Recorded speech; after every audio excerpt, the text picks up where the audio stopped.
So, Mike, can you tell us how important is the family in the Bible? Well, it's hard to overestimate how important it is, I think. It runs right through the Old Testament as a huge theme. Then you think that God is described as our Father, so the basic spiritual categories are put in categories of family, how we think about God. Then you think of the first chapter of Matthew or the third chapter of Luke. Jesus' identity is tracked back into his tribe, his clan, his ancestors at a human level. So Jesus is rooted into family and clan and history. Think of the Ten Commandments. You shall not commit adultery, you shall not covet your neighbour's wife. I mean, there's family locked in there. So all over the Bible you find this reference to family, and even in the early church Paul talks of people as his brothers and sisters, using family language, family analogy. So clearly the blood family is considered as really central and crucial. And can you say, in your opinion, why is it so important in the Bible? Well, if the Bible is about love God and love neighbour, and love is about relationship, the longest relationships we have in our lives and the closest relationships are pretty much always in our families. I mean, I know we have friends, and friends are important, but if you look at Who Cares for Old People, for example, it's generally family members.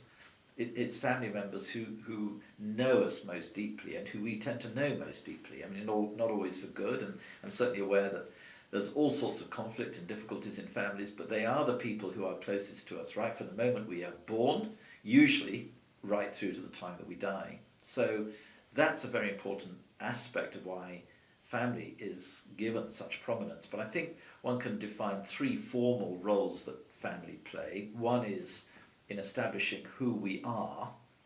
Today, when we talk about who are you, we tend to give some reference to people's job or something like that. But in the Bible, people are identified by their relatives, usually, so-and-so the son of so-and-so, or from a local town or village, Jesus of Nazareth. But often that town or village would contain a lot of relatives, so the relatives and the place overlap. So who you are is about who you are in terms of your family, your extended family, your clan, and so on, your tribe. Secondly, so it's about identity.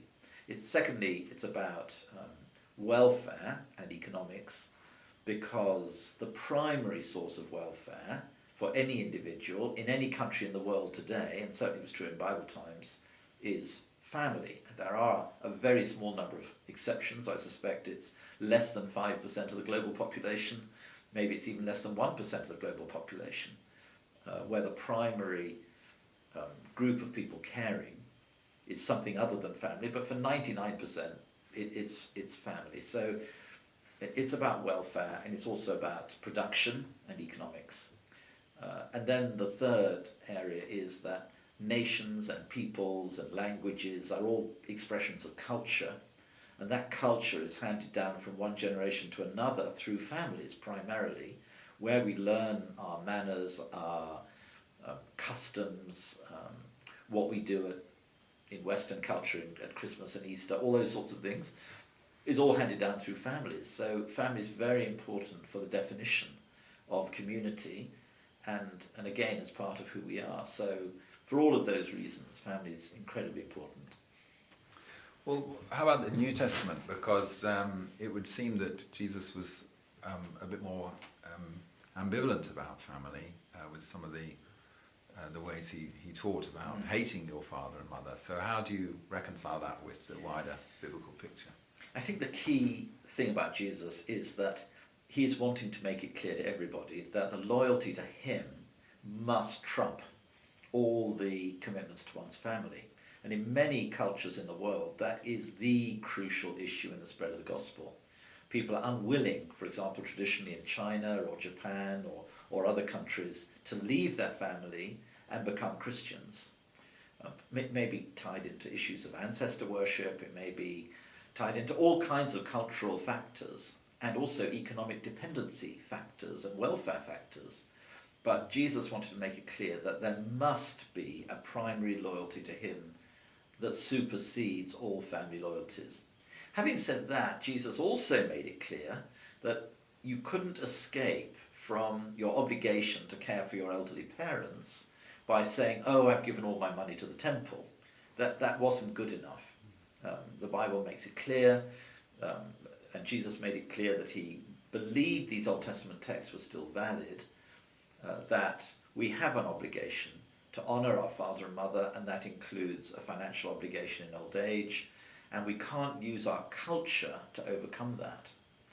Equally, when Paul is writing the epistles, and some Christians were saying, well, I can't look after my elderly parents, I'm leaving that to the church to do, he's saying, no, that isn't acceptable. If we have elderly parents again, or elderly relatives, we must look after them. He goes as far as to say, if you won't look after your relatives, and especially your immediate family, you have denied the faith, and you are worse than an unbeliever. I mean, that's just about as strong as it gets from Paul. So Jesus and Paul are very insistent on these obligations. Well, since the family is so important, how does the Bible seek to protect family relationships?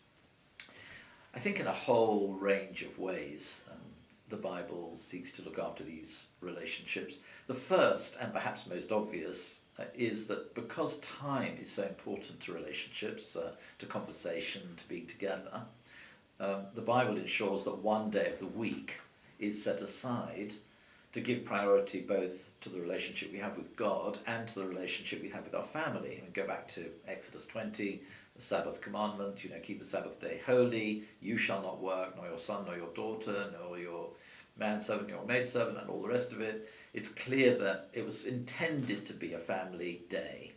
So a shared weekly family day off was the first and primary form of protection for families.